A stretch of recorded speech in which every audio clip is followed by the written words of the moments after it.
you so much, everyone, for staying with us. So yesterday night was another meeting of new members of the National Assembly. They've been meeting, and one we saw about 2 days ago, those in the House of Representatives. We had a conversation yesterday about the intrigues that could happen in the coming days as we anticipate the inauguration of the 10th National Assembly. And so yesterday they met in a hotel in Abuja. And let me allow you to listen to these new senators-elect and what their views are on the leadership of the 10th National Assembly. Take a listen. The advantage of having this platform now is anybody who feels he deserves or he wants to lead us should be able to come to us and tell us why it should be him or her. And we should be able to ask that person certain questions. What are the values the person wants to entrench? What are the agenda, or what is the agenda the person wants to promote in the 10th Assembly? Because you see, anybody that has been voted this time around must have gone through a tough battle to have emerged. And we don't want for a split second for anybody to just assume it's business as usual. Oh, these senators. No, we all have our little integrity from anywhere we are coming. So we want to make sure whatever we are doing, the country first. We want to make sure we do things that Nigerians will be proud of us, and want to help to redeem that name of the Senate. Thank you so much, everyone. So you heard him. He's a senator-elect from Kwara State. So you heard Honorable Abdulmumin Jibrin yesterday, his own permutations, his own reading of the situation of things. Let's get some other perspective tonight. I have joining me here in the studio a returning member of the House of Reps, representing Ekiti in Ekiti State in the House of Reps, but he is also re-elected now. Honorable Femi Bamishele, thank you so much, Honorable, for joining us tonight. Thank you so much. How's it coming? Great. We're managing. Well, how come the politics of the 10th National Assembly is getting to a feverish pitch? It's getting so intense. You would expect this to happen. I mean, the elections, the executive elections are overweight. Now we're coming into the legislative elections. And you'd expect all this that is happening for now. And it would even get hotter in weeks to come. So we were able to get this out of the way yesterday, whether or not the threat that we're hearing, that because of the numbers, and by now some of our viewers are very much familiar with the numbers as it stands in the House of Reps. It is known now that the APC, your party, has 160 members have been elected out of the 326 of the 360 seats available. That's so right. 166 other numbers of the opposition or the minority lawmakers. That means they have more numbers. And the rule is that they all put together. If they vote as a bloc, can even your party vote as a bloc? That's what I'm saying. That's a possibility. I'm even saying, can the 160 members right now in your party vote as a bloc? Because it doesn't look like you're together. Yeah, we all have individual minds, without a shadow of doubts. But let me make this very, very clear. You understand? The hallmark of constituted democracy in Nigeria is the separation of power, without a shadow of doubts. And any executive that you look at that wants to have good policies and good governance in this country should understand that they should be part of getting involved in the two other arms of government. So for me as a person, it's crystal clear, we might not all be voting in the same direction. You understand? But I can assure you, for the minority that comprises of about almost 6 other political parties with different ideology, would not even stand together. Not even PDP that has probably 105 or 6 or something. Okay, do they have up to that? Yeah, they have about 100. Yeah, that's right. And don't forget, this majorly, most of these votes that you're looking at are new people coming into the House. There are people, obviously, there are other lawmakers who've been in the National Assembly for the 7th or the 8th Assembly who are returning, but they're not up to 25. Majorly, over 200 are, if I can use the word, neophytes coming in fresh into the system. So, and it means one thing: they're not enshrined in the system. They do not understand the system. That's right. So that means that they are likely to be more fluid in their thinking. Without a shadow other than of some doubt. of you who are system lawmakers, who are been returning lawmakers, that That's you right. have you are casting your ways. You might have, but you are in the minority. So they are in the majority. No, they they're could not. they Don't misconstrue that. they could be revolutionary in their approach of voting, isn't it? The crystal thing is, I don't want to go into so many informations now because... Please go into it. No, I'll tell you why. I'll tell you why. There are a lot of underwater games going on. You said clearly, and we learned that the opposition at the meeting, the collective political parties put together at the meeting. But were you told that they came out of that meeting not agreeing on anything? And that's the way it's going to work. The strange bird feathers coming together. So you wouldn't expect anything coming from that. But outside of that, majorly, what I heard yesterday, listening to a run of what our brother came here to say, talking about there is a stipulated particular candidate who can win 95% of the votes. That's absolutely wrong. And it's wrong and absurd for anybody to have said that. Let's begin the conversation from that point. I mean, from that angle, before you get deep into that. And so it's established now that there is a rule, a standing rule, that the party with more numbers stands as the majority party in the House. No doubt. Yeah, and they have conventionally. No, when you say more numbers, don't get it twisted here. No, the party. I'm not saying the group of different political parties. The party that has more number. In this sense, the APC. APC, right. So the APC has the prerogative to determine the leadership. That is it. So they will have the majority, the presiding officer roles, and of course the majority leader role, isn't it? No doubt. Is it given? No doubt. So that's what your standing rule says in the House. Without a shadow of doubt. So because we are hearing again that maybe that was not cast in stone, but we got it clear, and I've read part of your rules which says that it's clear that the majority party carries the day, has the prerogative to determine. Now, so in this sense, they are saying they are in the majority, they're in the minority, and they are on the same page. And they will steer the affairs. They will steer the kernel of the voting pattern the way they want it. Is your party aware of this tendency? Without a shadow of doubt, there's nothing that happens there that we don't know of. Don't forget, we're a party that is totally embroidered in Nigeria. We have our roots all over the nation, and we have our people everywhere. And we're talking even to the opposition, the leadership of the opposition. It makes it very clear, it becomes strange to us when you hear things like this, that someone would say they have a number of 165 to upturn what happened. What happened in the 8th Assembly obviously would not and cannot happen in the 10th Assembly. That much you can be sure of. Your party is planning to do a zoning meeting. Without a doubt. When is that going to happen? I really can preempt the party by saying exactly when. But that will happen. It sure will happen, without a doubt. I mean, from what you see and the calculations on the ground, is the president-elect involved in all of this?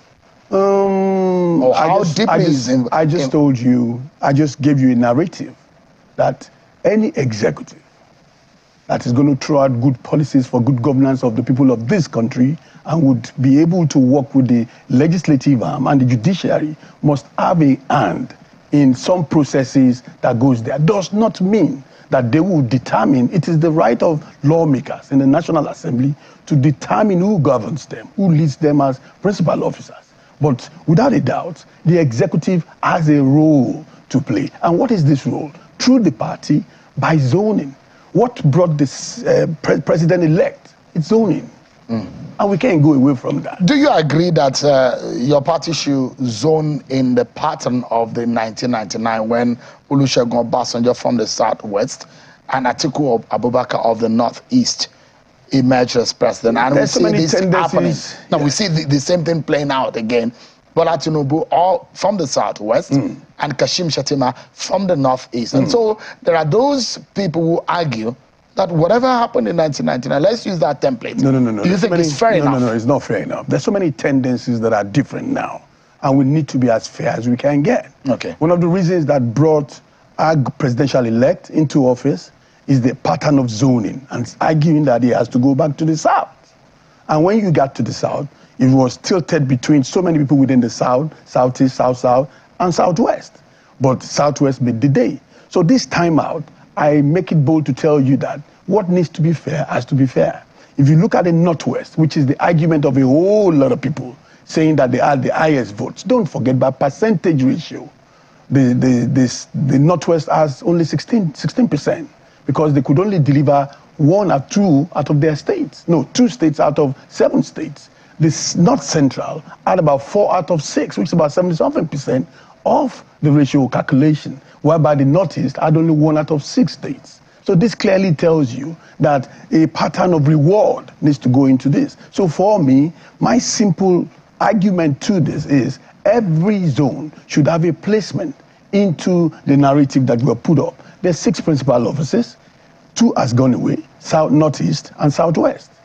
So we're looking at 4 other zones. And in looking at these 4 other zones, preference is that the North Central, by its grace, should actually get the speakership of the House. If we're looking at Southeast or South-South going for the Senate President, it's just fair for North Central, so who has given percentage ratio of over 70-something% to be given the chairmanship of the Speaker of the House of Reps. So in your own fair distribution or pattern, you are saying we should not look at, because in that republic, in that time, we had the Senate President from the Southeast, we have the Deputy Senate President from the North Central, we have the Speaker from the Northwest, and we have the Deputy Speaker from the South-South.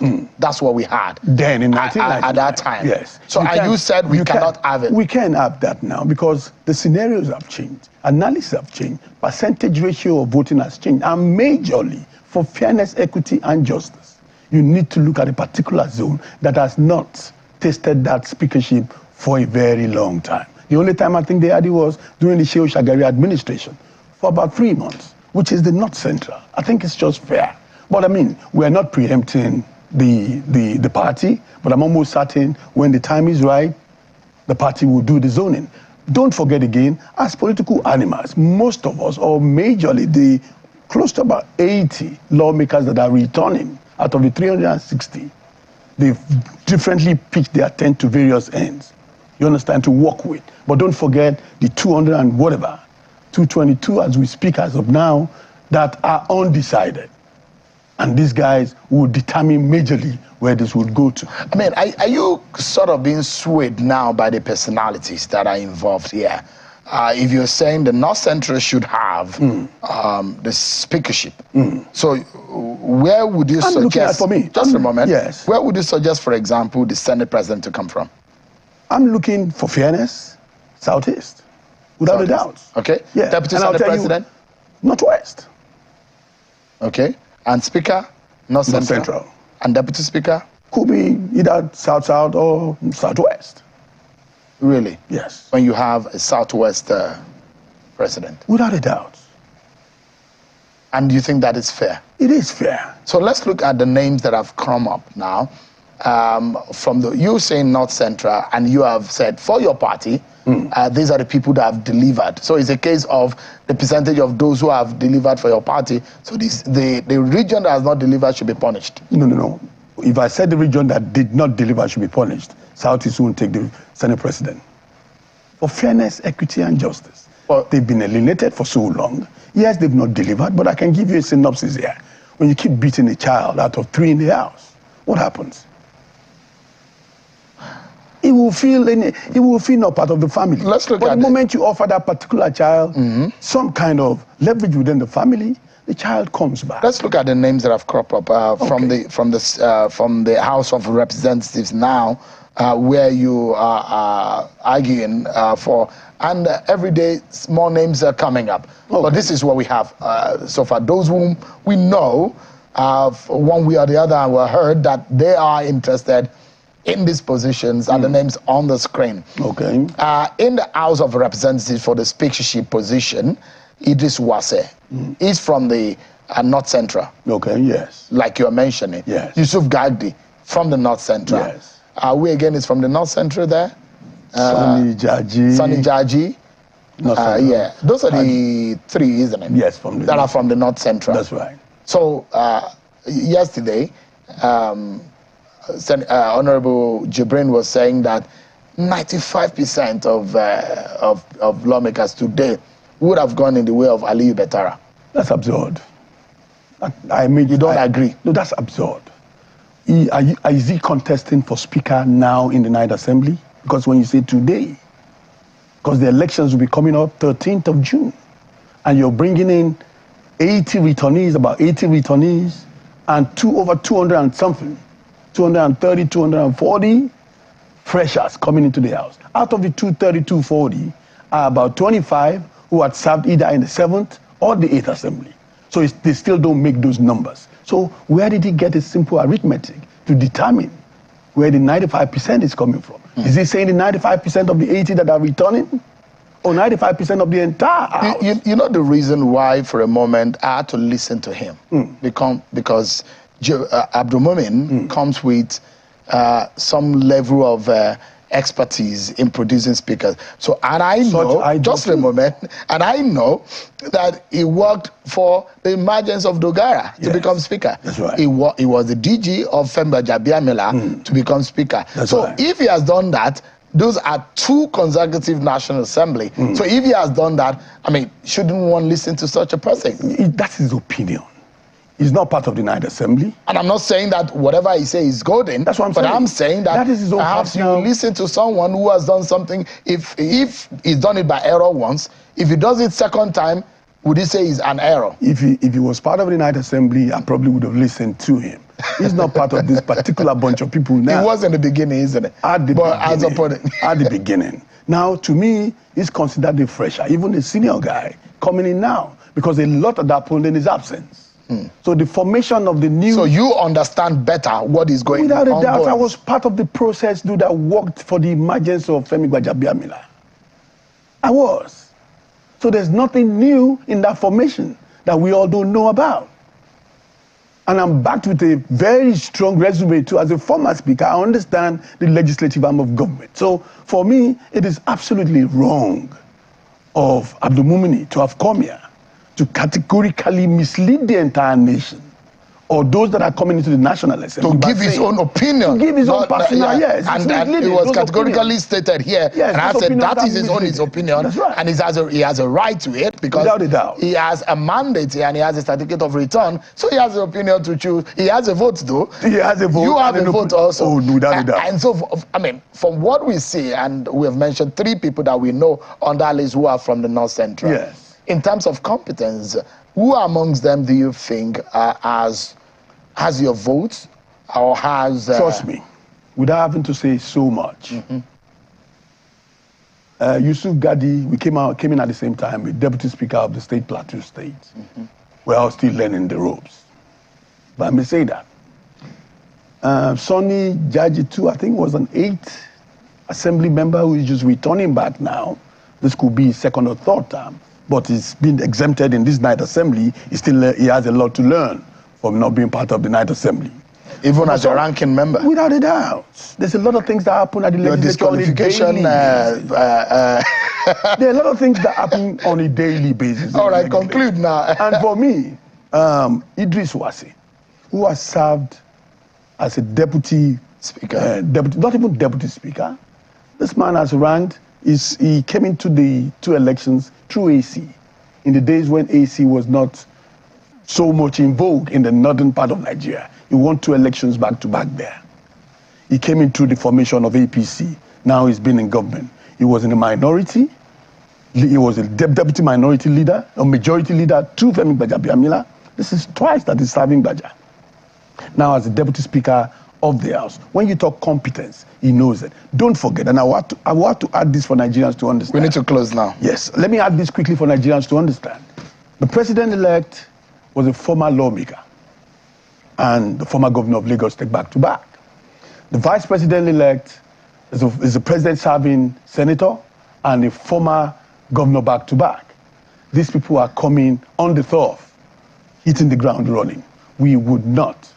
And Nigerians are not interested in having a go-between kind of lawmaking or speaker who doesn't understand what would happen. I love these things when it's getting so intense. It makes the politics very, very interesting. Thank you so much, Honorable Femi Bamishele, for joining us.